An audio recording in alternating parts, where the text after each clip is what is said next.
Assalamualaikum warahmatullahi wabarakatuh. Selamat malam atau selamat sore bagi yang ada di Indonesia bagian Barat. Pada kesempatan malam hari ini kita breaking news ya. Breaking news menyikapi keputusan bersama 4 menteri. Rilisnya seperti itu 4 menteri, tetapi di rilis awal itu 5 menteri. Nah, ini mana yang benar, nanti kita coba diskusikan. Kemudian satu di luar institusi kementerian ya, BNP Satgas, Satuan Tugas COVID-19. Nah, sebelum kita ke narasumber yang bisa bergabung, nanti ada beberapa, mudah-mudahan karena ini acara dadakan, mudah-mudahan nanti bisa bergabung semua. Kita coba minta pendapatnya dulu beberapa orang. Satu, kita coba panggil, nanti ada salah seorang kepala sekolah dari Bali, kemudian juga dari Jawa Tengah, ya, dari Jawa Tengah. Dan ada beberapa lagi yang masih kita tunggu kehadirannya. Ini menarik sekali, ini keputusan bersama 4 menteri, asumsinya kita sebutlah seperti itu, keputusan bersama 4 menteri ini yang kedua, karena waktu proses pembelajaran di semester ganjil kemarin juga sudah dilakukan hal yang sama semacam ini yang kedua kalinya untuk menghadapi semester genap di tahun 2021 nanti ya, tahun ajaran 2020-2021 semester genap. Apa yang baru dari keputusan menteri bersama, keputusan bersama 4 menteri ini kita akan diskusikan nanti. Yang akan kita coba panggil pertama ini, saya akan coba panggil Bu Uus ya. Selamat malam Bu Uus. Mic-nya Bu Uus di unmute. Ya, terima kasih Pak Fatur. Apa kabar Bu Uus? Alhamdulillah, kabar berdebar tadi, menunggu kabar yang terakhir tadi, akhirnya seperti apa, karena kami menyaksikan juga beberapa rekan-rekan itu secara langsung juga di sebuah ruangan, kemudian anak-anak pun juga ternyata juga sudah tahu ya, literasinya cukup tinggi juga dan menyimak. Kemudian saya juga harus siap-siap, muncul pertanyaan dari anak-anak, kapan masuk, bahkan seharian tadi beberapa kali WA masuk dari orang tua terkait dengan kebijakan tersebut. Terus hasilnya seperti apa Bu? Akhirnya kapan kita masuk begitu. Tapi menurut saya Pak Fatur, jadi tidak begitu ada hal yang berbeda secara signifikan dari keputusan bersama 4 menteri yang dulu. Toh dari sisi eksekusinya pun kan tetap pada orang tua. Tetapi sebenarnya justru saya agak khawatir karena di daerah kami saat ini zonanya merah. Ya, justru agak khawatir apakah nanti akan, terus terang tadi di akhir-akhir kegiatan itu suaranya double ya, agak crowded ya. Saya kurang begitu menyimak yang bagian akhir karena ada 2 suara yang volumenya hampir sama saat tadi penyampaian paparan tentang anggaran kalau nggak salah. Jadi ya kalau saya sebagai kepala sekolah ya ikuti saja regulasinya seperti apa. Saya berpikir positif sih sebenarnya, berpikir positif karena toh sebuah keputusan itu pasti sudah dipikirkan secara baik dan bijak dan tujuannya adalah untuk kebaikan. Dan saya pun juga ingin anak-anak saya sehat, sehat itu yang pertama begitu. Tapi ketika nanti mungkin memang tidak bisa atau tidak dapat diselenggarakan ya tentu saja kita sebagai kepala sekolah saya harus di garda depan untuk segera menghentikan begitu. Itu Pak Fatur. Baik, Bu Uus ini kepala sekolah di SMA Negeri 1 Purwantoro gitu ya? Iya, betul. Jawa Tengah. Baik. Ya. Ini Purwantoro sendiri menurut Ibu nih seandainya nanti diterapkan mengambil keputusan karena kan tahapannya panjang tuh, mengambil keputusan untuk melaksanakan tatap muka nanti, kira-kira siap nggak dengan persyaratan yang diajukan checklist itu? Singkat saja nih, siap atau tidak?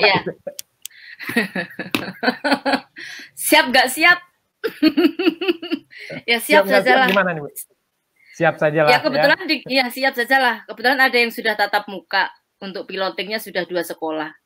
Sampai saat ini aman. Di Purwantoro di SMA gitu 2 Wonogiri, di SMA 2 Wonogiri. Ya, dan SMK Wonogiri. Oke. Saya coba undang lagi satu ini Pak Putu Sudibawa dari Bali. Selamat malam Pak Putu. Selamat malam Mas Fatur. Kedengaran nggak?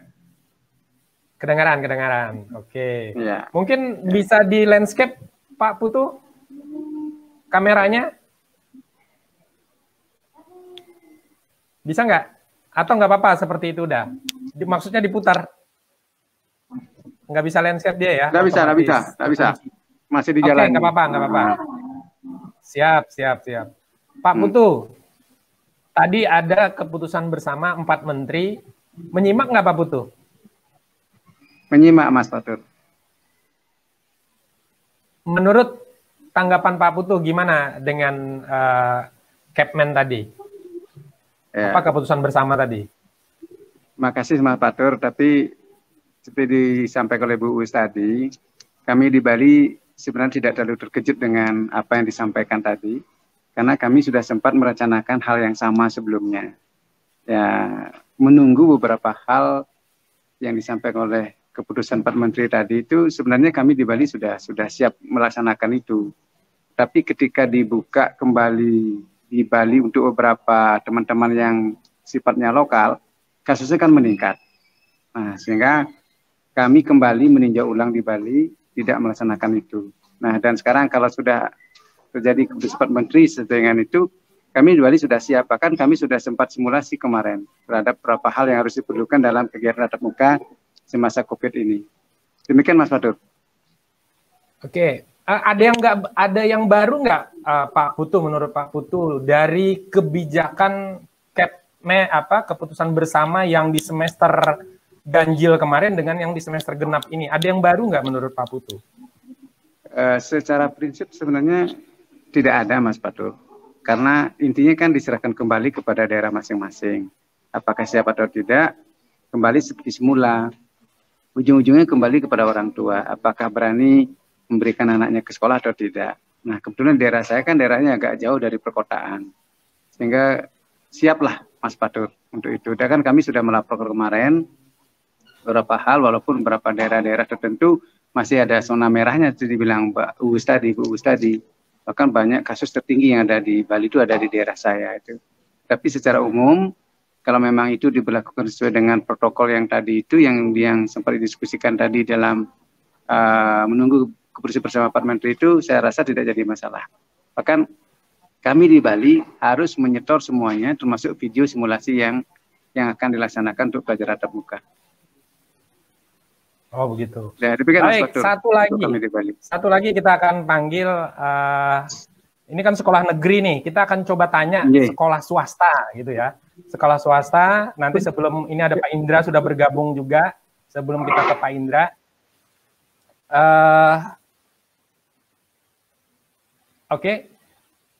Ini ada Pak Ari Gunawan. Selamat malam Pak Ari Gunawan. Ini lagi menikmati hotel di Jakarta sepertinya ini.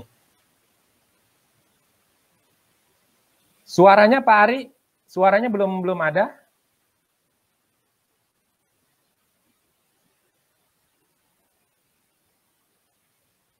Sepertinya masih belum di allow tadi pada saat login.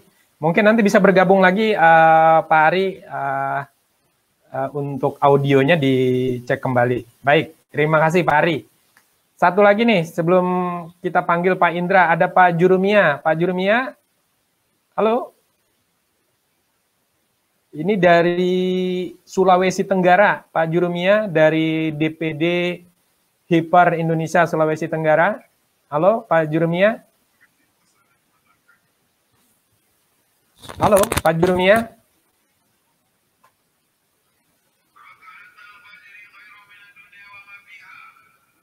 Oh, belum bisa bergabung. Kita panggil sekarang Pak Indra. Bu Us, nanti kita coba diskusi lagi ya. Saya ke Pak Indra dulu. Nanti tetap aja di backstage. Baik, Pak Indra. Selamat malam, Pak Indra. Selamat malam, Pak Fatur. Apa kabar? Alhamdulillah baik, Pak Indra. Ini kita adakan breaking news. Tadi sebenarnya saya berharap itu ada sesuatu yang wow terjadi karena tadi bahasa publikasinya itu kan keputusan bersama 5 menteri kalau tadi saya lihat 5 menteri dan 1 Satgas Covid, jadi ada 6. Tetapi rilisnya tadi cuma 4. Ini dari judulnya saja dulu, Pak Indra. Dari judulnya saja dulu. Tanggapan Pak Indra melihat judulnya tadi. Apa sih judulnya? Aku malah nggak merhatiin judulnya apa. Jadi judul awal dari pengumuman keputusan bersama panduan penyelenggaraan pembelajaran pada semester genap tahun ajaran dan tahun akademik 2020-2021 di masa pandemi. Jadi ini ceritanya jilid kedua lah. Kalau yang di awal pandemi kemarin itu jilid pertama, sekarang jilid kedua. Menurut Pak Indra nih, ada ekspektasi besar nggak dari judul itu tadi ketika mendengar sebelum dilakukan konferensi pers tadi atau Juminar tadi itu? Kalau saya terus terang sih nggak punya ekspektasi apa-apa ya, dan memang paling isinya seperti itu. Artinya pemerintah pusat akan melempar ini ke pemerintah daerah kan begitu. Tapi ada satu poin yang saya kaget, Mbak, terus terang sangat kaget. Dan ini menunjukkan kagetnya itu di slide nomor 2, Pak. Slide nomor 2 itu saya kaget, itu ditunjukkan. Apa Pak spesifiknya? Kita belum, atau Pak Indra bisa tampilkan slide nomor 2 itu apa sih? Nah, ini masih saya download dulu. Mana ya tadi ya? Bentar, itu yang di 201120 itu ya pedoman ya, Pak?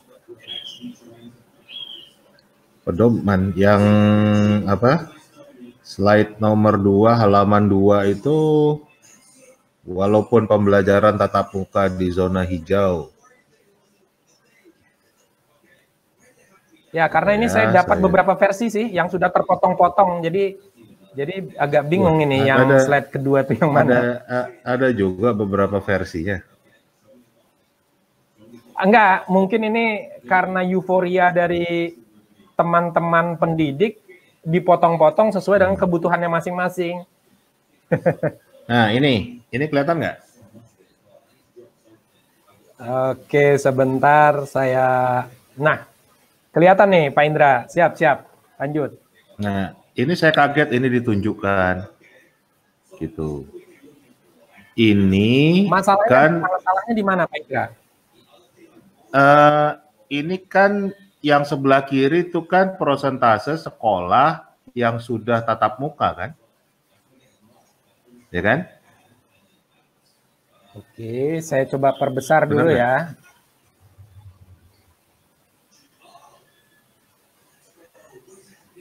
Yang kiri ya. Yang kiri kan persentase pembelajaran tatap muka. Ya kan? Sedangkan yang kanan adalah belajar dari rumah. Benar nggak? Oke, benar. Nah, oke. Ini sampai tanggal 15 November kan? Atau data per 18 November. Iya. Benar. Ya, kenapa saya kaget? Ini kan menunjukkan kalau SKB 4 menteri yang pertama kan nggak dianggap. Karena zona hijau Dulu dong. jalan dan kuning merah juga gitu ya? Merah jalan, orange Oke. jalan, kan yang boleh buka kan cuman kuning sama hijau. Terus ini ditunjukkan berarti Siap. selama ini memang nggak laku SKB 4 Menteri. Terus buat apa ngadain konferensi Nggak laku. pers hari ini? Toh juga nggak dikerjain sama orang-orang. Toh semuanya tergantung daerah masing-masing. Terus mau apa bedanya? Gitu. Toh juga Siap. kita udah bahas kan, moto kementerian kita kan kementerian terserah. Gitu. Jadi ya, nah ini kan cuman semakin menunjukkan aja kondisi nyatanya begitu. Kalau kecuali ini yang merah 0%, yang orange 0% kan gitu. Adanya kebijakan ini itu ada sebuah hal yang memang butuh peneguhan dari pemerintah pusat. Tapi faktanya itu udah jalan sendiri ya berarti buat apa pemerintah pusat kan gitu. Nggak penting nih SKB 4 Menteri atau berapa menteri gitu. Mungkin sebenarnya bagaimana saat dengan tindakan administratif Pak Indra? Ini kan artinya ini terlepas dari ini kan artinya ada pelanggaran ya. Ada pelanggaran zona merah melaksanakan itu 8% itu pelanggaran.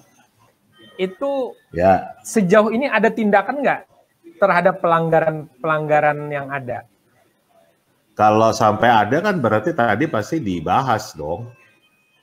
Kalau tadi tidak dibahas kan berarti diam-diam aja. Semua artinya ada atau tidak ada SKB 4 Menteri, nggak ada bedanya.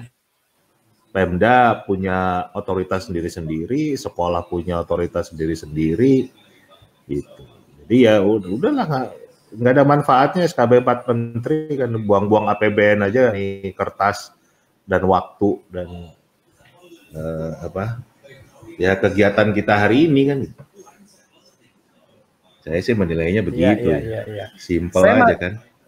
Saya masih punya banyak pertanyaan ini untuk Pak Indra. Nanti saya kembali lagi Pak Indra. Saya coba panggil ini ada Pak Wijaya Kusuma juga. Saya coba panggil Pak Jurumia dulu ini dari Kendari.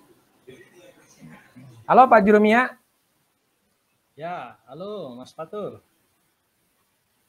Oke, Pak Jurumia. Halo? Ya, bisa kedengaran. Suara saya bisa kedengaran? Siap. Pak Jurumia, ini Sulawesi Tenggara. Ini Pak Jurumia ini Ketua DPD Hiper Indonesia Sulawesi Tenggara. Di Sulawesi Tenggara sendiri, bagaimana tadi menyimak ya. Untuk Sulawesi Tenggara sendiri, kondisi kesiapan saat ini seperti apa Pak Jurumia? Untuk melaksanakan semester genap nanti. Baik, terima kasih Mas Fatur. Sebenarnya untuk di Sulawesi Tenggara, khususnya kami di Kota Kendari, sebelum keluar SKB 4 Menteri ini, memang untuk semester 2 nanti di bulan Januari, semester genap, memang kami sudah mulai mempersiapkan untuk tatap muka. Ya, karena memang beberapa daerah di Sulawesi Tenggara itu sudah zona hijau, kecuali di Kota Kendari. Tetapi sekarang sudah sudah hampir hijau semua. Nah, setelah keluar SKB 4 tadi, langsung ada rilis dari Kadisdikbud Provinsi Sulawesi Tenggara melalui media online, dan yang sudah melaporkan untuk membuka secara tatap muka, yaitu sudah ada 1 kota, yaitu Kota Bau-Bau, kemudian ada 3 kabupaten yang sudah melaporkan juga, antara lain ada Kabupaten Buton Selatan, Buton Tengah, dan Kabupaten Bombana. Itu yang sudah melaporkan untuk kesiapan tatap muka nanti di semester genap. Mungkin beberapa hari nanti beberapa kabupaten juga sudah akan melaporkan, karena memang di Sulawesi Tenggara itu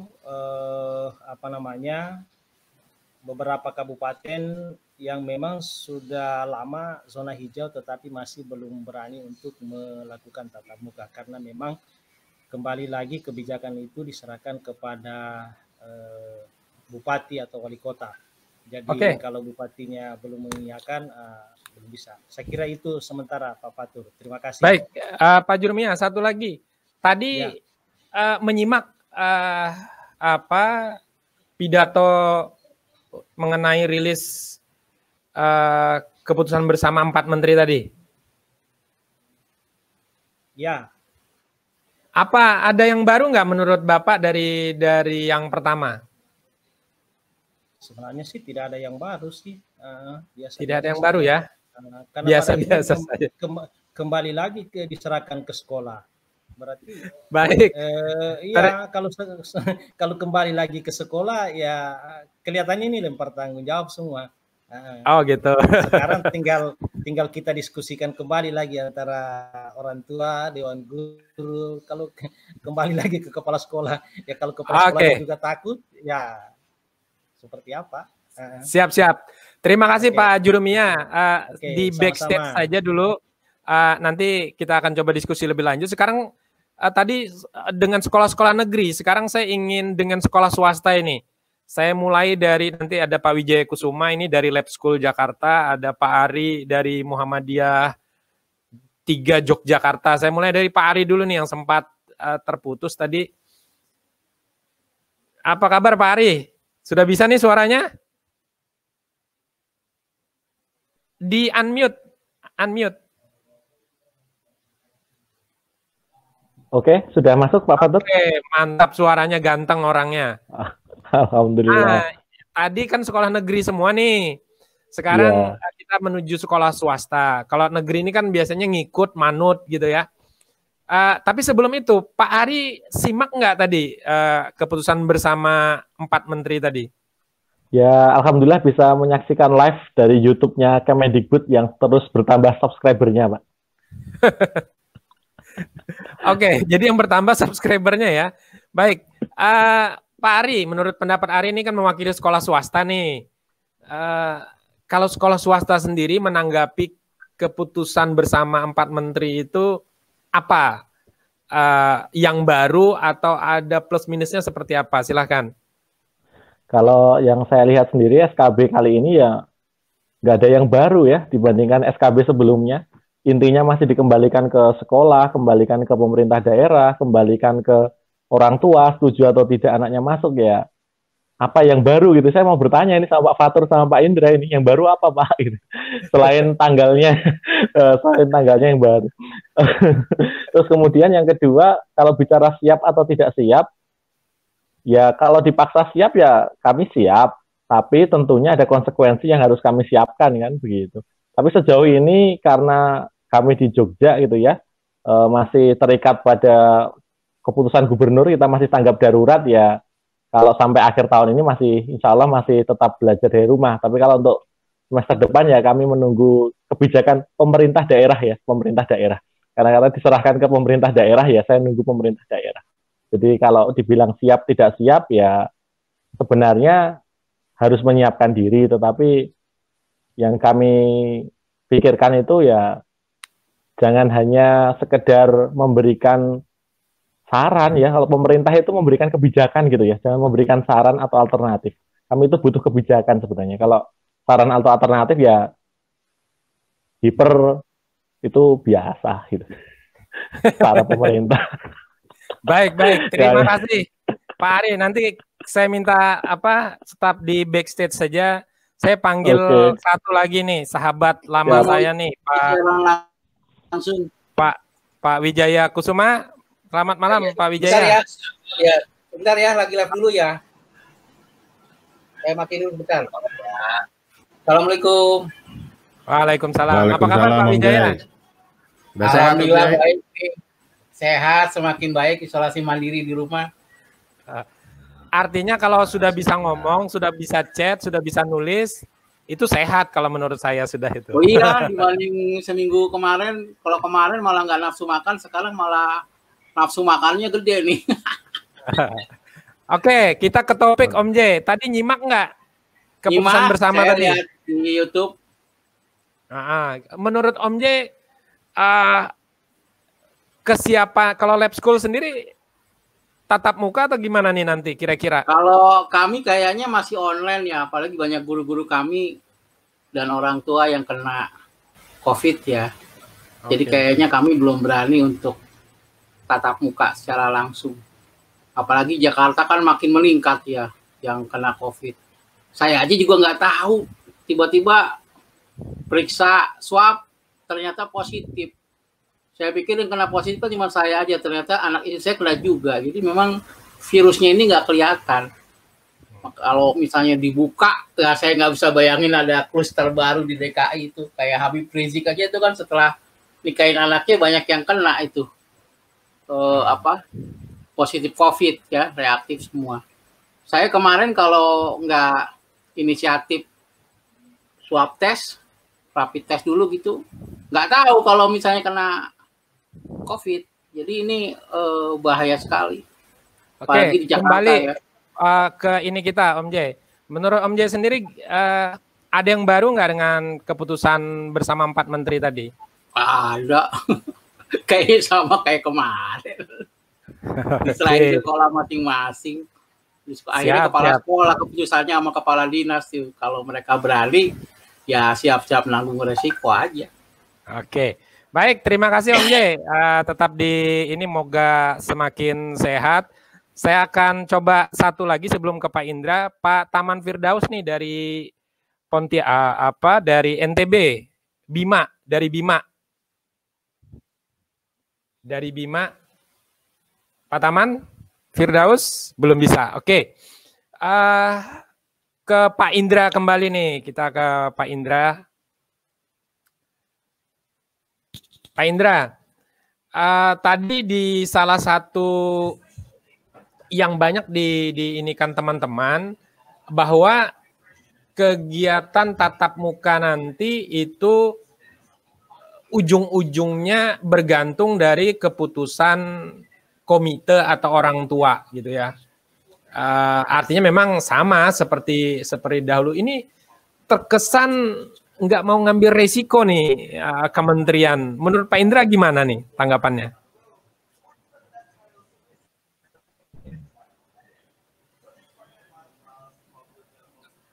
Halo, Pak Indra? Ya, putus-putus tadi Pak. Oh, putus-putus. Bisa diulang. Nah, bisa diulang. Siap. Menurut Pak Indra ini,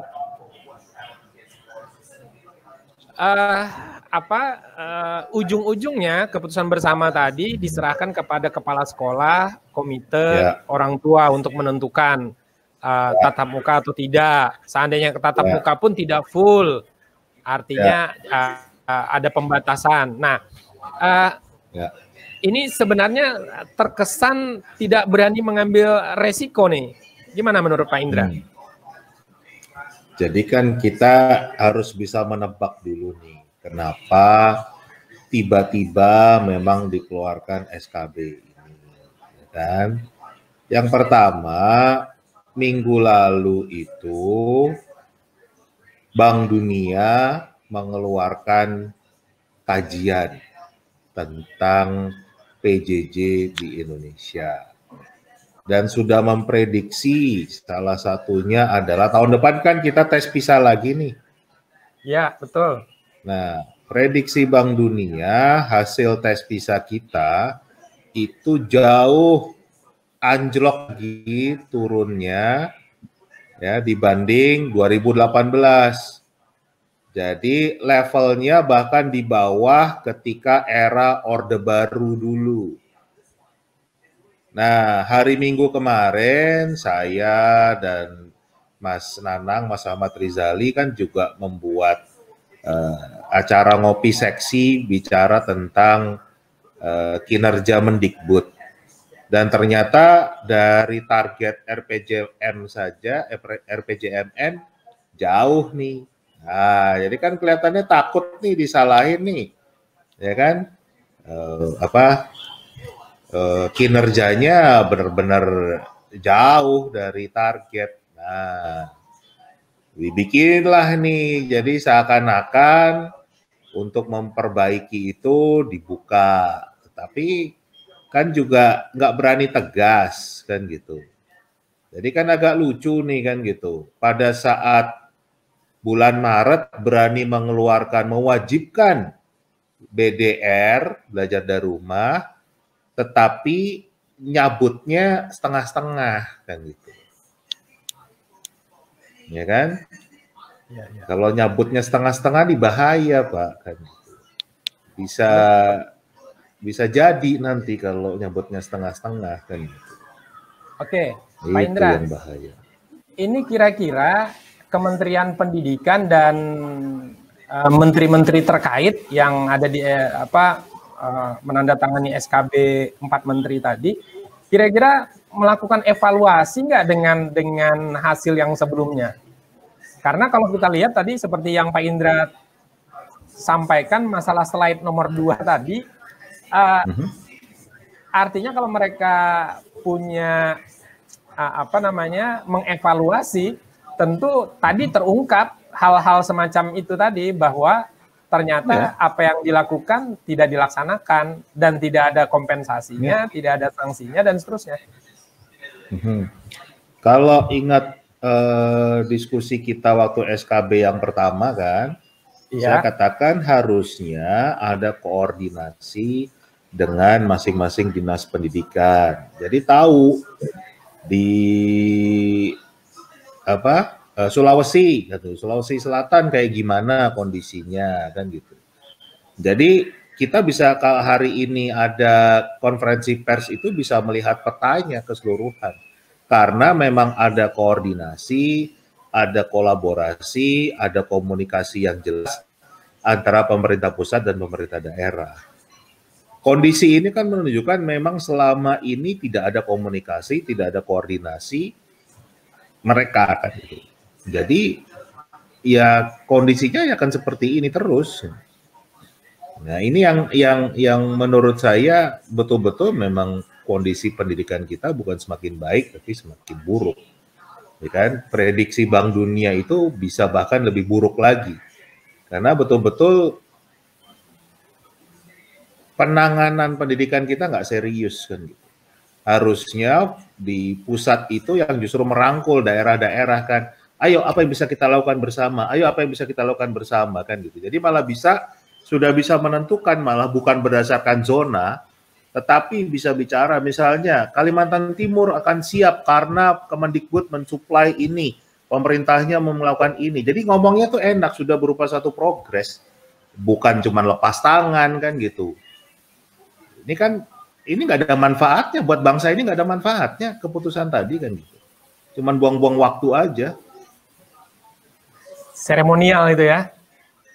Nah iya kan gitu. Kelihatannya tadi kan kelihatannya wah peduli ini, padahal sebetulnya cuma justru mau ngelempar kewajiban aja, karena kalau nanti dipertanyakan kenapa hasil PISA kita semakin jeblok, ya kan? Padahal Bank Dunia sudah mengatakan kalau dengan model PJJ ini, karena PJJ juga nggak pernah diatur, nggak pernah diperbaiki kan, nggak ada tindakan nyata dari Kemendikbud untuk memperbaiki kualitas PJJ, sama sekali nggak ada.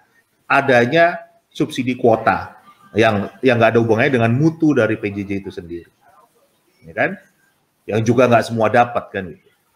Nah itu bisa berdalih ya, kami sudah membuka sekolah, tapi kan tergantung pemerintah daerahnya, tergantung sekolahnya, ya wajar kalau hasilnya nggak bagus karena mereka ada learning loss lah, apalah segala macam, tapi nggak ada perbaikan ya, sama aja bohong, percuma kita cuma muter-muter di sini aja jadi. Oke, kemudian yang ingin saya soroti kembali, ada tadi poin mengenai seandainya memang dilakukan tatap muka itu jumlah, jadi sistemnya sistem shift untuk jumlahnya PAUD 5 orang, SD sampai SMA 18 orang, sementara kita punya standar proses di mana batas maksimal siswa itu kalau untuk jenjang SMA SMK 36, SMP 32 dan SD 28. Ini kita dipaksa nih 18 orang. Ini menurut Pak Indra rasional nggak nanti? Tekniknya seperti apa nih? Terawangannya Pak Indra nih. Pak Fatur, kalau zona merah dilarang buka aja sekolah tetap buka. Terus apakah bisa menjamin kalau disuruhnya cuman berapa?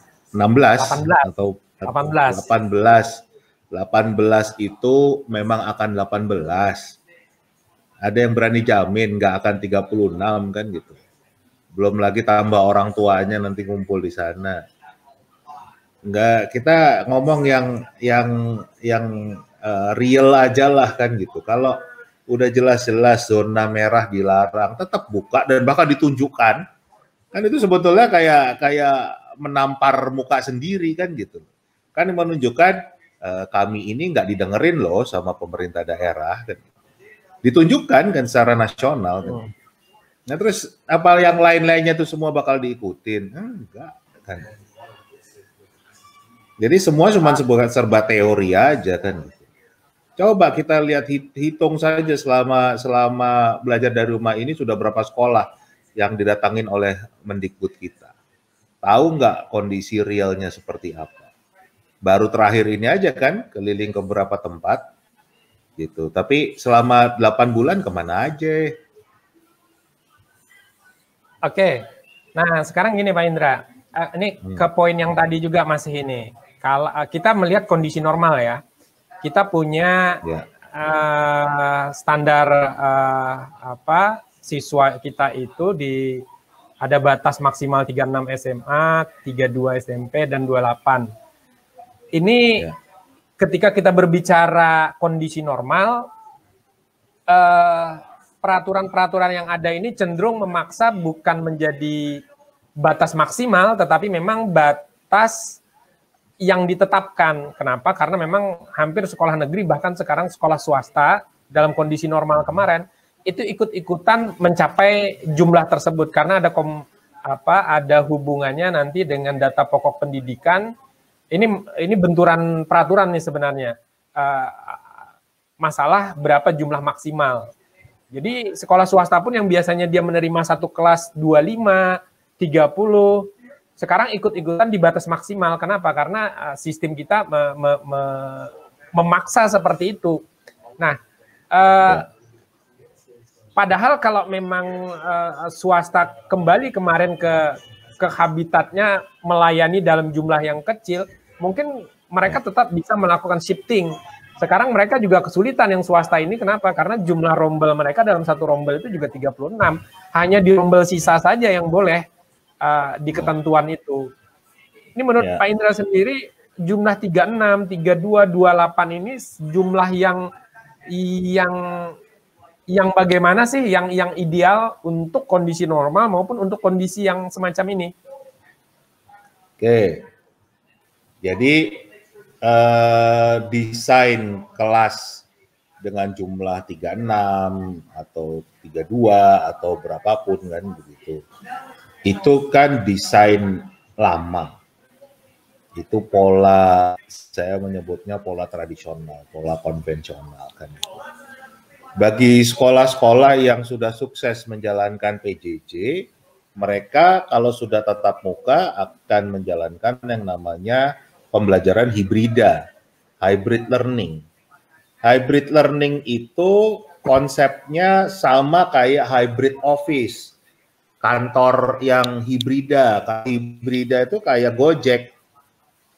Nah, Gojek itu nggak ada kewajiban untuk semua karyawan itu selalu masuk dalam jam yang sama, tiap hari harus masuk, ya kan? Karena mereka itu bisa belajar di mana saja. Dan sebetulnya sudah ada aturannya di situ. Kita punya di standar proses Permen 22 tahun 2016 sudah mengatakan di mana saja adalah kelas. Gitu. Siapa saja adalah guru, ada kan gitu. Jadi beberapa sekolah yang sudah saya dampingi yang mereka sekarang sudah berjalan sangat baik dengan PJJ, mereka begitu nanti tatap muka mereka udah nggak peduli lagi dengan jadwal, karena betul-betul anak pun nanti nggak harus setiap hari masuk sekolah, nggak ada lagi pembelajaran ceramah, itu nggak ada lagi di sekolah. Nanti kelas itu akan dipakai untuk presentasi, untuk meeting, untuk berkarya, lebih ke sana kan gitu. Jadi harusnya Kemendikbud itu sudah mendorong ke arah sana kan gitu. Banyak kok kisah-kisah sukses sekolah-sekolah yang bertransformasi selama PJJ ini. Itu kan yang harusnya diambil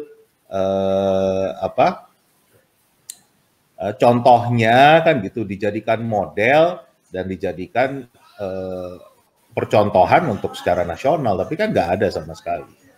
Gitu. Malah bikin pelatihan 32 JP selesai dalam waktu 2 jam kan gitu. Ngawur lah kan. Iya, iya. Menarik sekali karena memang apa yang dibutuhkan seperti rilis Bank Dunia itu sebenarnya belum diakomodir secara real, secara nyata, sepertinya masih mencari bentuk apa seperti itu kira-kira Pak Indra? Atau ini ada hubungannya dengan peta jalannya sendiri yang sudah dibuat itu? Peta jalan yang nggak jelas itu? Ya. Gini lah. Oke. Gini, sebetulnya problemnya adalah satu, memang tidak menguasai satu kondisi atau wawasan Nusantara yang luas tentang kondisi Indonesia yang seutuhnya seperti apa. Kemarin juga saya rapat di DPR, bahasnya seperti itu. Itulah kenapa peta jalan semua tidak pernah menyebut tentang budaya asli Indonesia. Jadi pada dasarnya wawasan Nusantaranya sangat lemah. Yang kedua, wawasan tentang pendidikan sendiri yang utuh juga sepertinya lemah. Ya kan? Nah, itulah yang membuat akhirnya terlalu mempercayakan pembisik-pembisiknya yang hanya itu-itu saja. Yang sangat elitis, ya kan, muter-muternya di situ saja. Ya, jadinya bukan menjadi sebuah kebijakan yang nasional, yang melibatkan banyak pihak, melibatkan publik kan gitu. Dan ini kan tercermin dari kebijakan SKB yang hari ini, itu kan tanpa sama sekali koordinasi dengan pihak-pihak daerah. Kalau sudah koordinasi kan nggak mungkin dilepas seperti ini. Tapi akan langsung bisa bicara, oke, Sumatera Utara gimana, Aceh gimana, Papua gimana. Ada setiap hari itu ada pejabat Kemendikbud yang selalu berkoordinasi, melihat perkembangan di masing-masing daerah. Dan di tiap daerah pun sebetulnya kan sudah ada perwakilan dari Kemendikbud, yaitu LPMP, kalau memang katakanlah pejabat yang di pusatnya nggak sempat kan gitu. Itu yang dijadikan sebagai corong komunikasi, ya kan? Kita disuruh untuk 4C kan, critical thinking, collaboration, communication, kreatif, tapi dari Kemendikbudnya sendiri tidak melakukan hal tersebut kan gitu. Ini kelemahannya. Atau mungkin sudah Pak Indra, mungkin tidak dipublish saja.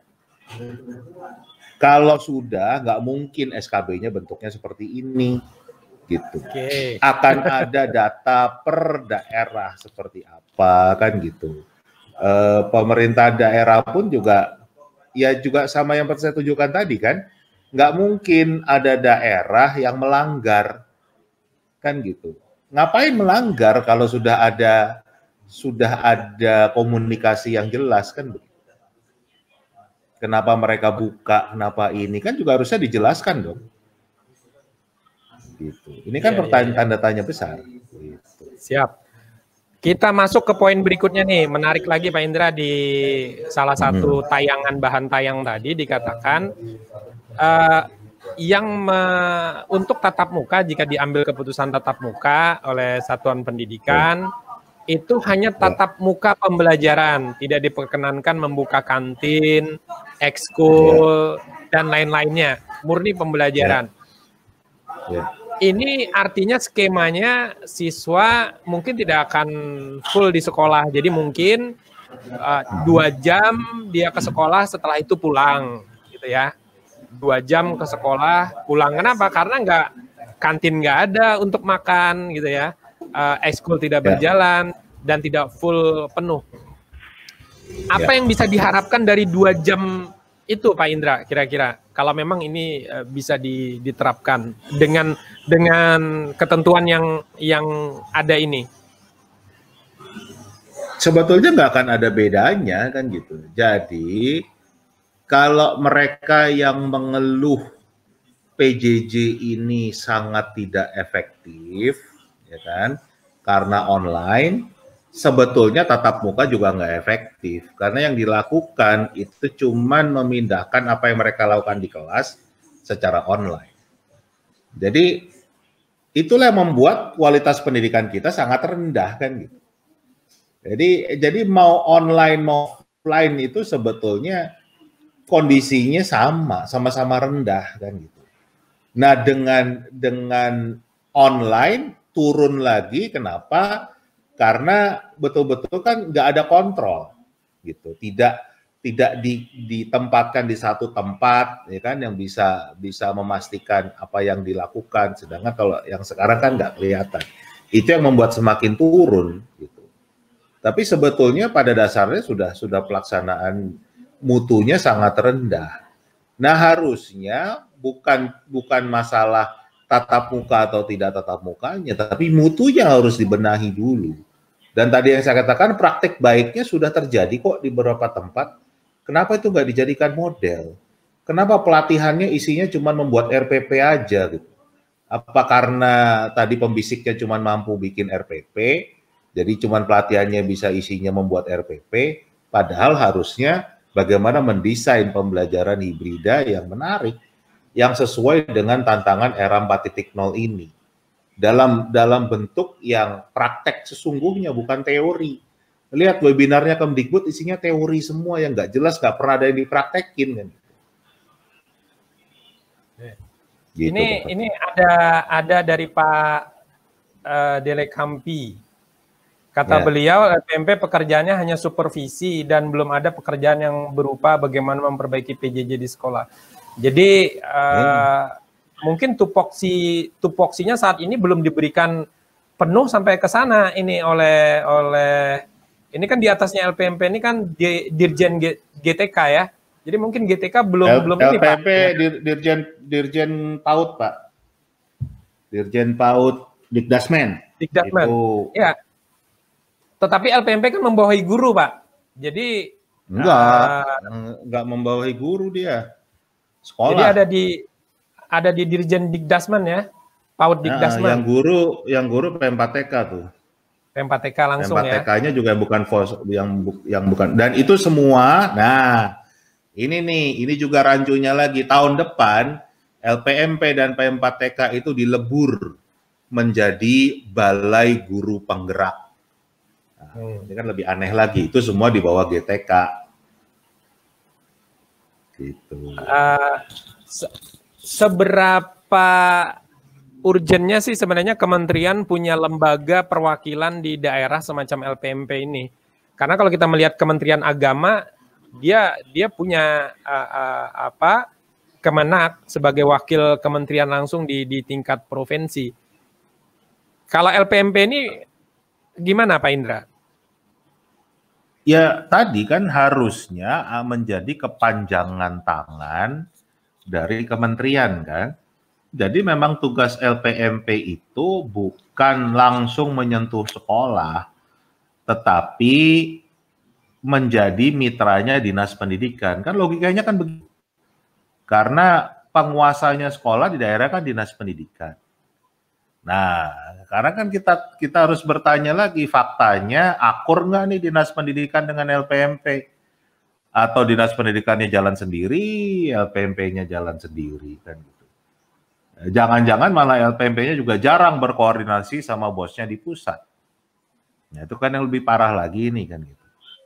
Nah, ini kan kita berasumsi, tetapi kan kita bisa melihat dari hasil atau data yang muncul dengan adanya SKB seperti hari ini, sepertinya memang komunikasi itu putus, komunikasi itu tidak ada.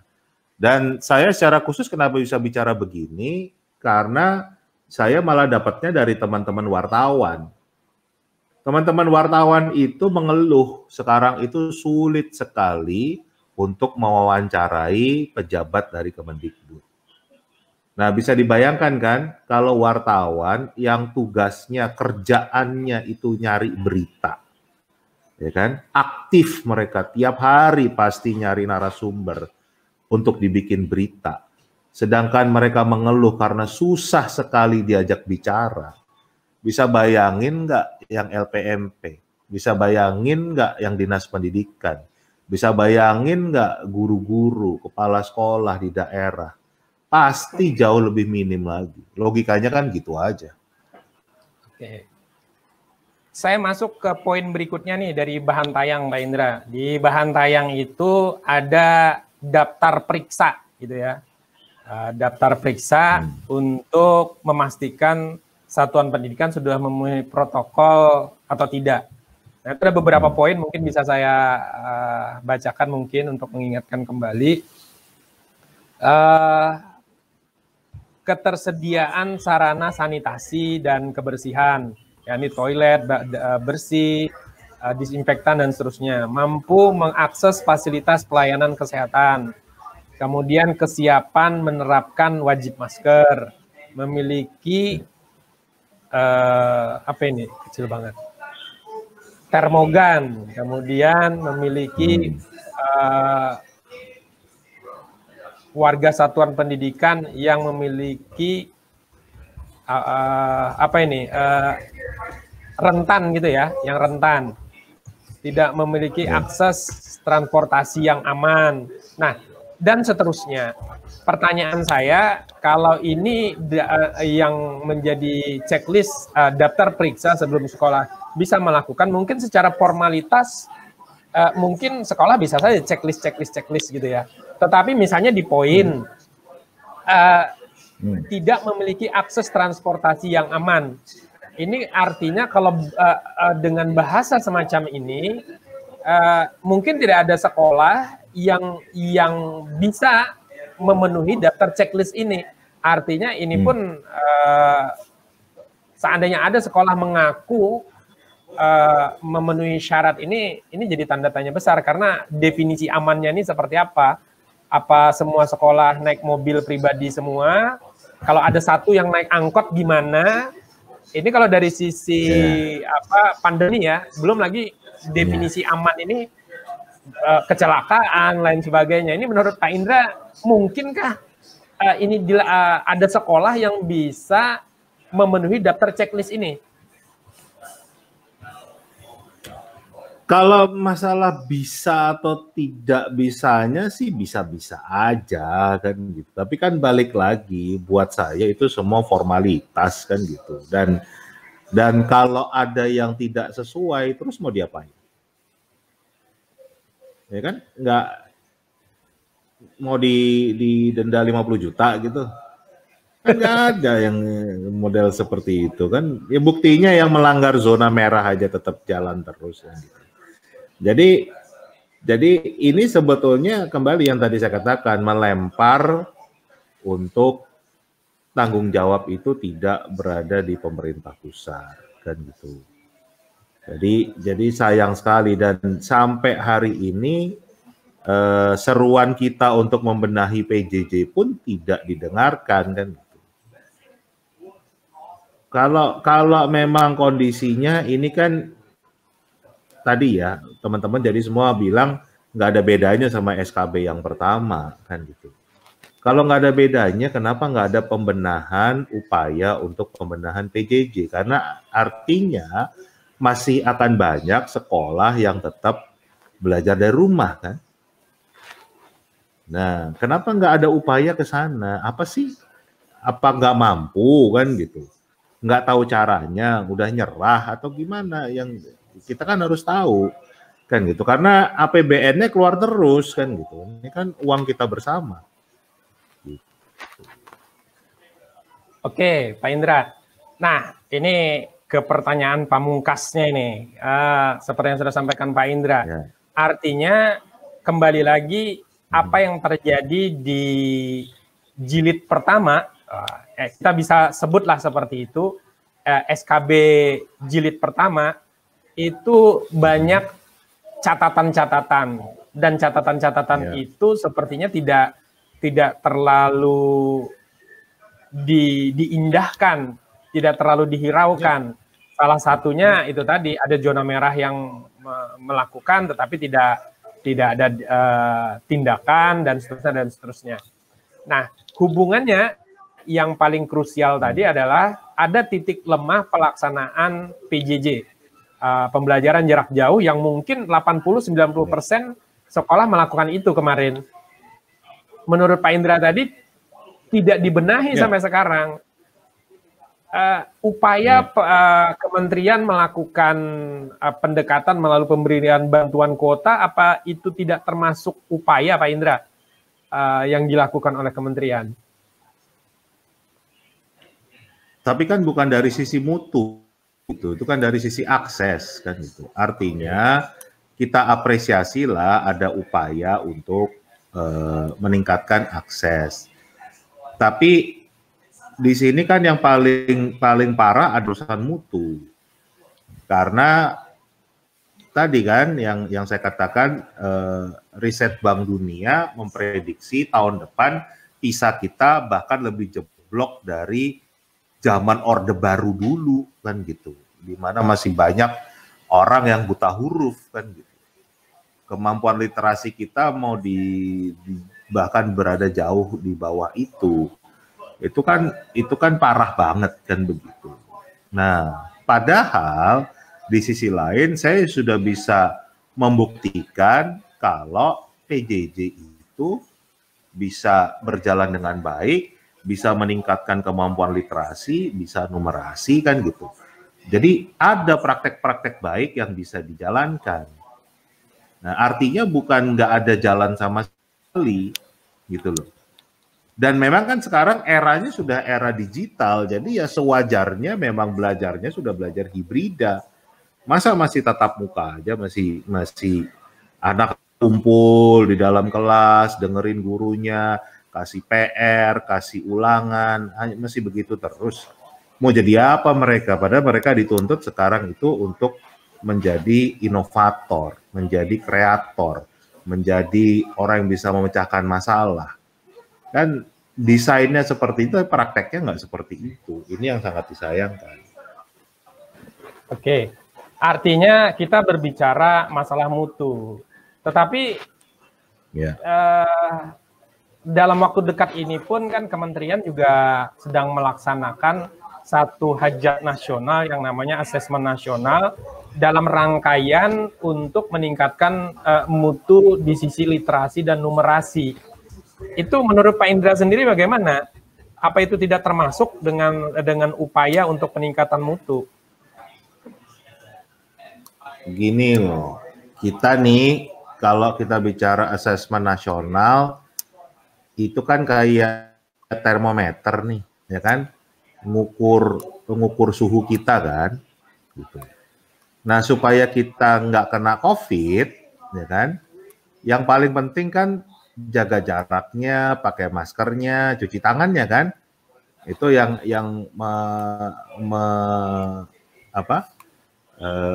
menjaga kita untuk sebisa mungkin tidak terserang COVID kan. Nah, dari UNKN kan berarti cuma ganti termometernya nih. Ya kan?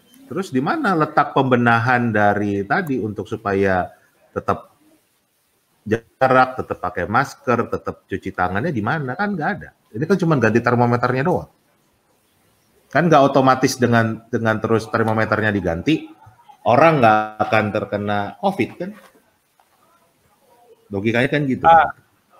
Oke, mungkin ada logika lain yang mengatakan ini seperti piramida terbalik. Ada yang kita bisa menyelesaikan dari hulu ke hilir, ada yang mencoba memulainya dari hilir menuju hulu. Nah, konon katanya AN ini polanya adalah dari hilirnya dulu. menuju hulu. Ini kalau menurut Pak Indra sendiri seperti apa? Yang dimaksud hilir itu yang mana? Ya, jadi gini. Yang dimaksud hilir tuh. Oke, gini. Hulu itu artinya yang dibenahi kan dari sisi proses pembelajaran nih. Inputnya gimana, proses pembelajarannya seperti apa, kemudian kita akan lihat sebelum output ada penilaian dan seterusnya. Artinya ini dimulai dari hilirnya dulu nih, baru nanti bergerak ke hulu untuk mendeteksi lemahnya di mana gitu kan. Karena nanti dari AN ini kan akan keluar nih ceritanya, akan keluar hasil peta di mana daerah A satuan pendidikan itu lemahnya di sini, baru nanti diperbaiki di titik itu. Tanggapan Pak Indra gimana? Sebetulnya kalau kita bicara AKM-nya itu udah lama dijalankan dengan nama aksi kan gitu. Sebelumnya malah namanya INAP. Jadi sebetulnya kalau mau memperbaiki datanya udah ada gitu. Cuman kan anggarannya 1,49 triliun dong. Kalau tetap pakai yang lama kan gitu. Nah, ini kan sekarang jadi gede kan gitu. Namanya baru, anggarannya juga gede kan gitu. Nah, sekarang kalau cara berpikirnya gitu ya nggak akan bisa membenahi kan gitu. Nah, artinya kalau saya bicara data tuh udah cukup lengkap kok. Sekarang tinggal tahu nggak cara memperbaikinya gimana, jadi kita itu sekarang sudah bisa mendeteksi, ya kan, siapa aja yang kena COVID misalnya. Jadi nggak perlu sebetulnya ganti termometer sekarang, itu nggak penting, karena kita udah tahu kan gitu. Nah, fokusnya sebetulnya tinggal nyari obat vaksin COVID-nya nih kan gitu. Karena udah sekian lama berjalan. Nah, ini tahu nggak caranya kan gitu. Nah, ini kan kita karena nggak pernah ada penjelasan seperti itu sama sekali kan, tidak pernah membahas tentang bagaimana meningkatkan mutu pendidikan Indonesia. Nggak pernah ada konferensi pers atau Mendikbud kita bicara di media tentang bagaimana program beliau meningkatkan mutu pendidikan Indonesia. Coba aja lihat program dari Merdeka Belajar 1, 2, dan seterusnya itu yang berhubungan dengan mutu nggak ada, dan itu kan dibuat sepotong-sepotong. Nah, kalau kita bicara ya tadi Pak Fatur sampaikan, itu kan imajinasinya Pak Fatur kalau AN itu akan seperti itu, ya kan? Sampai sekarang tuh naskah akademiknya nggak ada kan gitu. Jadi masa kita mau berdasarkan imajinasi kita masing-masing? Kita membutuhkan kebijakan nasional itu harus ada naskah akademiknya, ya kan? Baru dibuat Permendikbudnya, kemudian baru buat juknisnya, sehingga juga daerah juga nggak bingung. Kayak sekarang mau sosialisasi AN, apanya yang mau disosialisasi? Karena aturannya nggak ada kan gitu. Jadi semuanya punya imajinasi masing-masing kan. Dan apakah AN ini betul membenahi pendidikan, mutu pendidikan, kita nggak pernah tahu orang. Naskah akademik nggak pernah keluar sampai hari ini. Oke, Pak Indra, kalau dikatakan nih berbicara, ini saya bukan wakil pemerintah nih Pak Indra nih. Bahasa-bahasa saya tahu. Menyuarakan mungkin apa yang ada di lapangan. Tadi Pak Indra katakan kita punya aksi. Ini kan di bawahnya Pusmenjar, Puspendik sebelumnya punya aksi, punya INAP. Apa ini tidak bisa kita katakan sebagai sebuah naskah akademik? Mereka melaksanakan ini tentu ada dasarnya, sehingga ini diduplikasi menjadi bentuk asesmen nasional sekarang. Nah, kalau seperti itu gimana Pak Indra? Loh, kalau aksinya setahu saya ada naskah akademiknya gitu. Tetapi yang AN-nya ini yang belum ada naskah akademiknya. Jadi bahkan renstranya Kemendikbud, kemudian program Merdeka Belajar, itu semua sampai sekarang nggak ada naskah akademiknya kan. Jadi kita nggak tahu dasar filosofisnya apa, arahnya kemana ya? Munculnya imajinasi kita masing-masing kan gitu. Tapi secara akademis nggak bisa bertanggung jawab kan, naskah akademiknya nggak ada kan gitu. Jadi memang kesannya kayak gimmick pengusaha kan gitu, mau ngasih diskon, mau ngasih program kan gitu. Oke, kan gitu. Kita kembali ke proses aja kalau gitu Pak Indra. Kita fokus ke proses nih. Ya. Kalau memang tidak ada nasib apa segala macam, artinya kita sudah menyadari dari hasil aksi, misalnya ada INAP, ada aksi, itu kan memang sudah menyatakan juga, PISA juga menyatakan literasi kita rendah, kita sudah ikut PISA berkali-kali, dan hasilnya ya juga seperti itu juga. Dan tadi disinggung Pak Indra, tahun depan kita juga akan ikut aksi. Ini apa masih perlu kita ikut aksi PISA untuk tahun depan, Pak Indra? Kalau dilihat dari toh hasilnya pun bisa terbaca nih. Kalau saya boleh meramal, mungkin tahun depan terlebih karena kita pandemi, hasilnya juga akan jauh mungkin anjlok lebih jauh lagi. Ini menurut Pak Indra gimana? Ya gimana ya kan gitu. Di satu sisi sih kalau kita juga sampai nggak ikut PISA, berarti kita memang udah menyerah sebelum tanding kan gitu. Jadi memang berarti kita tidak punya niat untuk membenahi kan. Itu ya nanti kita lihat bagaimana pemerintah ini kan juga masih bisa jadi loh Pak, tapi kalau menurut saya sih ikut saja kan, karena itu adalah potret kan gitu. Banyak orang memang meragukan hasil PISA, ya kan? Sama aja kan kayak potret kan gitu. Orang dipotret bangun tidur sama abis dandan kan beda. Tapi dua-duanya potret kan gitu. Oke, ya kan? Tapi ini kan ada pengalaman menarik ini Pak Indra dari negara tetangga kita yang saat ini posisinya di atas kita, Vietnam, itu pernah melakukan moratorium sebenarnya terhadap PISA itu sendiri. Artinya tidak mengikuti dengan alasan-alasan tertentu. Tetapi ini yang kenapa saya katakan tadi, kenapa kita tidak ambil moratorium sementara sambil membenahi itu dulu, karena toh kita sudah punya hasil nih beberapa tahun sebelumnya yang hasilnya juga seperti itu, tidak jauh beda. Treatmentnya belum dilakukan gitu loh. Lain kalau treatmentnya sudah dilakukan, kita ikut lagi, mungkin akan terlihat hasilnya nanti bedanya. Gimana menurut Pak Indra? Gini, luruskan dulu, Vietnam itu bukan moratorium tidak ikut PISA. Tetapi karena angkanya bagus banget, tahun 2015 ya kalau nggak salah, mereka itu diduga berbuat kecurangan kan gitu. Itu yang sehingga tidak dinilai kan gitu. Sama kejadiannya sama Malaysia seperti itu. Makanya Malaysia yang kemarin kan juga nggak ada, ya kan, PISA-nya karena diduga berbuat kecurangan. Cuman Vietnam tidak terbukti, yang Malaysia terbukti kan begitu. Jadi dan yang nggak pernah ikut malah India tuh malah nggak pernah ikut.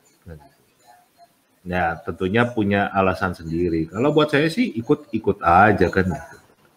Jadi gini loh, kalau saya itu malah jadi caranya melihatnya gampang kan gitu. Kita kan udah di bawah nih kan gitu. Sebetulnya kan satu-satunya jalan kan cuman ke atas kan gitu. Ya kan? Satu-satunya jalan tuh cuman ke atas kan gitu. Nah, ini yang sebetulnya bisa ngelihat kita itu akan bisa naik atau enggak. Dan harusnya sih pemerintah kita kan ikut terus ya, karena RPJMN itu targetnya PISA loh. Jadi sudah sebagai undang-undang kan RPJMN diundang-undangkan, itu masuk target PISA kan gitu. Jadi kalau sampai kita nggak ikut, ya berarti pemerintah nggak tercapai target. Gitu. Oke, kenapa ini saya tanyakan Pak Indra? Jadi ini analoginya akan saya inikan lagi seperti yang disampaikan Pak Indra tadi. Jadi ada analogi UN, ada analoginya yang AN ini, antara UN dan AN. Artinya kalau tadi Pak Indra mengambil analogi seperti hanya ganti termometer gitu ya, tidak membenahi prosesnya. Nah, kan tadi kita sudah sepakat nih, masalahnya ada di proses. Prosesnya belum dilakukan, berbagai macam kegiatan, workshop, seminar hanya dalam batas tatanan teori. Belum ada mungkin belum ada yang menyentuh di tatanan perbaikan proses yang memang benar-benar diharapkan menuju kepada peningkatan mutu, gitu ya. Nah, sama dengan PISA ini kan sebenarnya juga termometer saja. Kalau yang tadi termometernya termometer nasional, yang ini termometer internasional gitu ya. Menurut Pak Indra gimana? Nah, sebetulnya kan PISA itu banyak poin yang dinilai. Tapi kan kita biasanya hanya fokus ke reading skills-nya, kemudian math skills-nya sama science-nya. Tetapi di PISA itu banyak hal-hal lain yang juga diukur. Nah, itu yang sebetulnya memberikan banyak masukan tentang kondisi negara masing-masing, dan kita membandingkan dengan negara-negara lain itu perbandingannya kelihatan. Jadi banyak sih kalau buat saya manfaatnya, karena kita bisa lebih tahu karena banyak surveinya kan di sana, dan itu yang kenapa kalau kita mau jujur kan, AKM itu nyontek PISA nantinya kan gitu. Jadi konsepnya copy paste dari itu. Oke, artinya gini Pak Indra. Yang ingin saya stressing sebenarnya jangan sampai mengulang jebakan Batman ujian nasional gitu ya. Ujian nasional itu seperti diakui bersama itu kan hanya mengukur ranah pengetahuan. Dia tidak bisa mengukur, akan sulit mengukur untuk ranah keterampilan, sikap gitu ya. Dia lebih kepada pengetahuan, makanya soalnya juga soal-soal yang seperti itu di UN. Makanya di dalam ujian sekolah masih tetap diuji dengan ujian praktek dan seterusnya, dengan asumsi memang tidak terukur di ujian nasionalnya karena memang teori yang diukur atau pengetahuannya. Nah, begitu juga dengan jebakan PISA atau jebakan asesmen nasional nanti. Kemarin kita di UN terlalu fokus kepada teorinya, gitu ya, terlalu fokus terhadap teorinya. Yang saya khawatirkan sebenarnya dengan asesmen nasional ini ada jebakan juga. Seperti yang disampaikan Pak Indra tadi, PISA itu mengukur banyak hal. Sementara asesmen nasional yang ke depan ini baru mengukur dua hal, yakni literasi, numerasi gitu ya.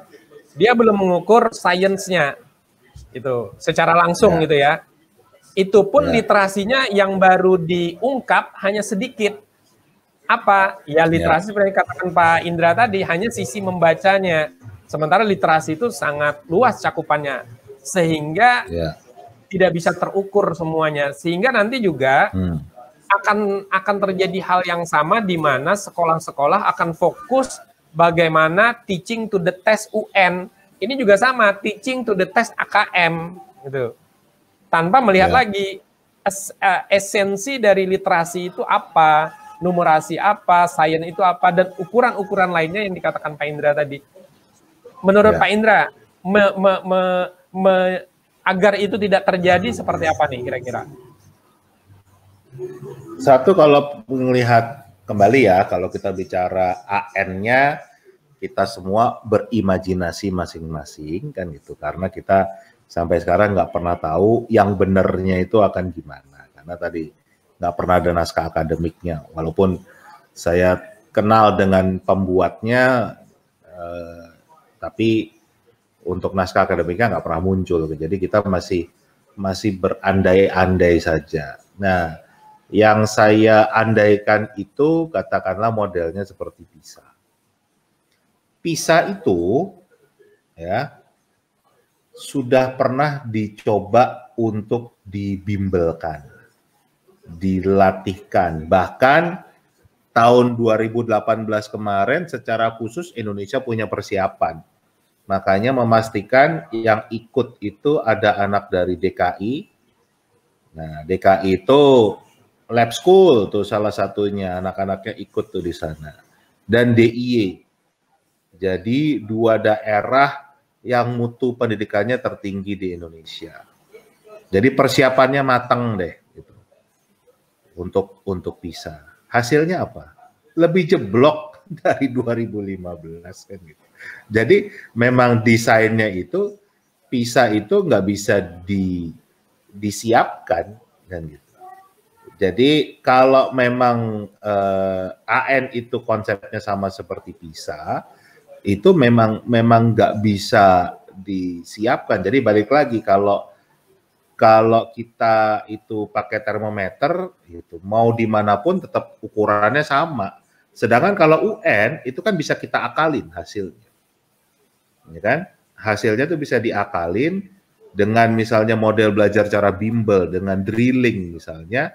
Sebetulnya anak tidak menguasai kompetensi dasarnya, tapi karena dia berlatih soal, nilainya bisa bagus. Nah, itulah bedanya UN dengan PISA. Ya kan? AN kita belum tahu kan gitu. Karena sampai sekarang ya kita hanya bisa berandai-andai. Mas Menteri sudah bilang nggak perlu dibimbelkan, tapi modelnya seperti apa? Ya kita hanya bisa berimajinasi. Oke, menyinggung ini menarik bimbel.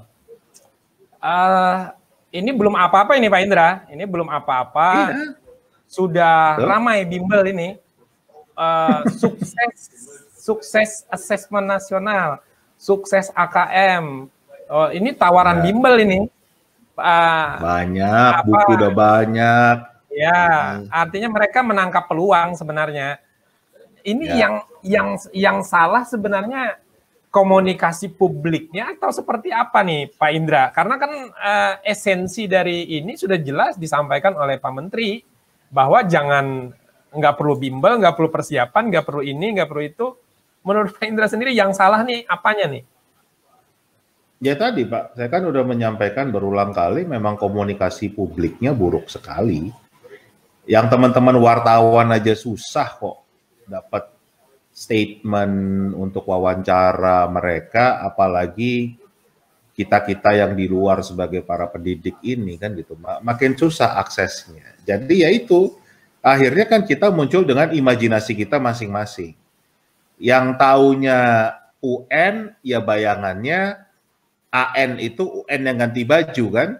Ya udah, jadi banyak kok sekolah yang mulai try out AKM, try out AN kan gitu. Bimbel ini beli buku siap AKM apalah kan gitu. Ya terus siapa yang bisa melarang itu, bisa menahan itu? Karena komunikasinya juga buruk.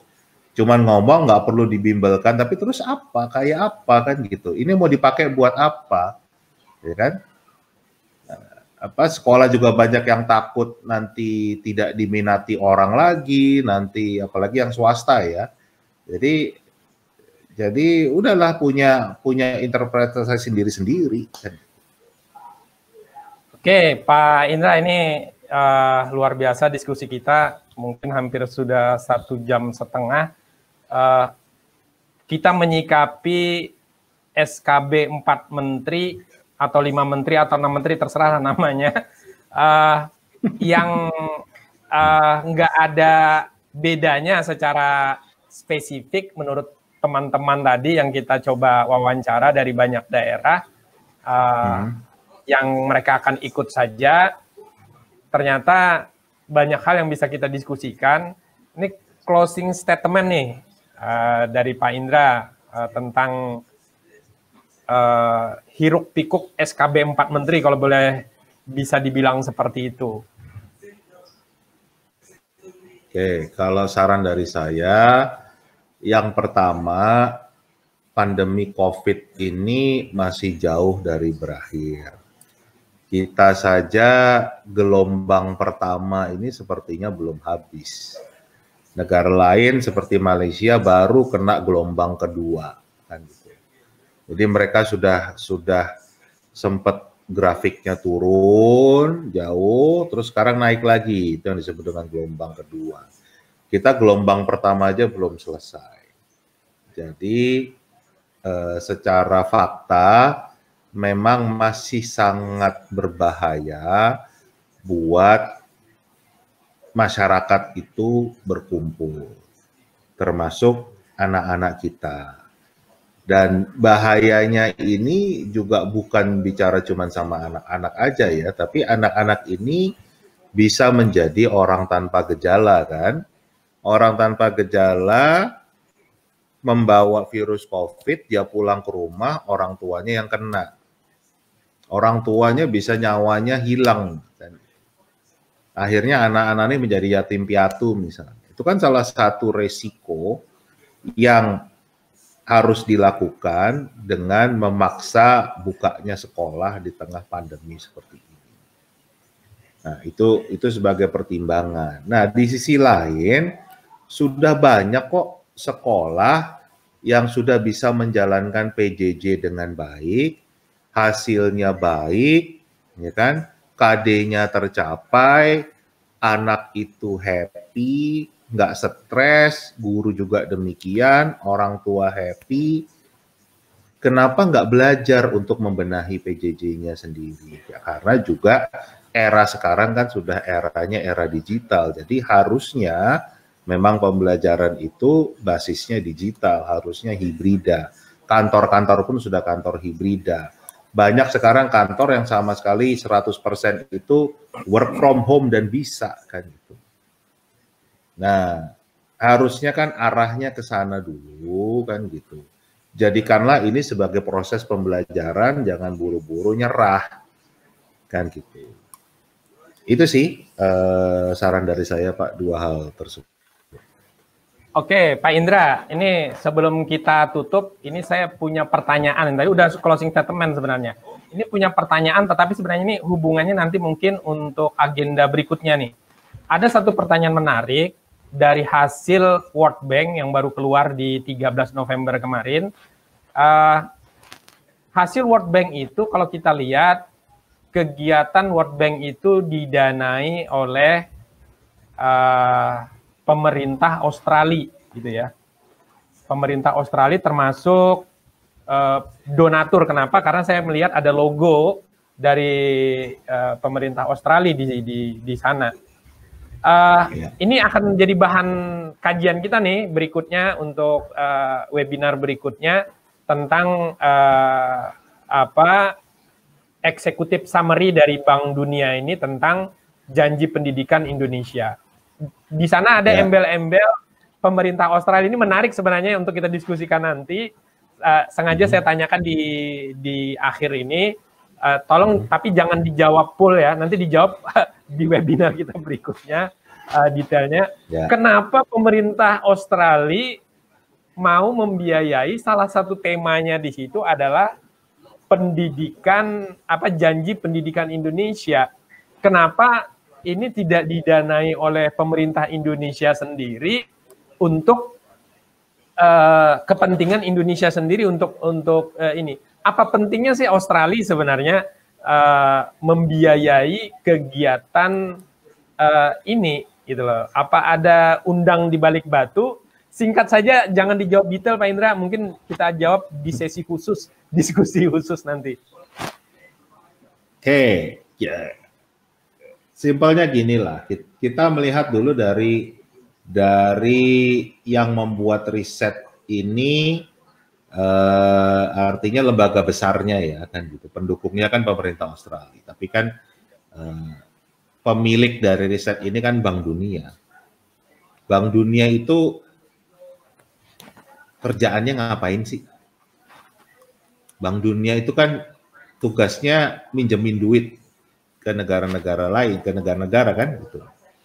Nah, jadi intinya ya mereka membuat sebuah kebutuhan, ya kan? Tapi kan nyata kebutuhannya. Gitu. Kalau memang pemerintah Indonesia butuh pembenahan dalam dunia pendidikan. Nah, disinilah muncul temuan-temuan dari Bank Dunia ini, tujuannya tentunya supaya pemerintah Indonesia minjem uang ke Bank Dunia untuk membiayai program-program pembenahan pendidikan tersebut. Itu satu. Nah, kalau secara detailnya bisa jadi, namanya kalau bank, ya kan, ada yang minjem, ada yang invest kan gitu, ada yang nyimpen duit kan. Kalau kita misalnya di BCA atau di BRI misalnya, kalau kita nabung di sana, duit tabungan kita dipakai buat minjemin orang lain kan gitu, kredit di sana. Nah, kan bisa jadi pemerintah Australia yang nabung di Bank Dunia nih, gitu, tapi minjeminnya buat Indonesia. Hal tersebut wajar-wajar aja. Oke, ini menarik nanti Pak Indra. Artinya dari sisi Bank Dunianya sendiri, lembaga besar, dari sisi donaturnya, belum kita berbicara konten yang ada di dalam executive summary itu nanti akan kita bincangkan khusus nanti, mudah-mudahan bisa menghadirkan banyak pakar. Saya pikir untuk malam ini luar biasa diskusi kita. Terima kasih banyak kepada Bapak Ibu semua yang sudah bergabung. Nanti untuk selanjutnya ditunggu diskusi kita tentang executive summary Bank Dunia ini di channel yang sama. Silahkan Bapak Ibu nanti untuk presensi di bagian live chat itu ada, sudah diposting. Kemudian bisa juga nanti dilihat di bagian komentar, baik komentar live kita yang di sesi pertama tadi yang sempat terdisconnect maupun yang di live di sesi kedua ini. Sekali lagi terima kasih untuk semua pemerhati pendidikan, pengamat pendidikan, praktisi pendidikan yang menyimak diskusi kita pada malam hari ini. Terus untuk Pak Indra, terima kasih sudah berbagi banyak hal, mendiskusikan tentang tema kita yang luar biasa pada hari ini. Sekali lagi terima kasih Pak Indra, semoga tetap sehat, teman-teman semua juga tetap sehat. Saya akhiri, selamat malam, Assalamualaikum warahmatullahi wabarakatuh. Pak Fatur, tambah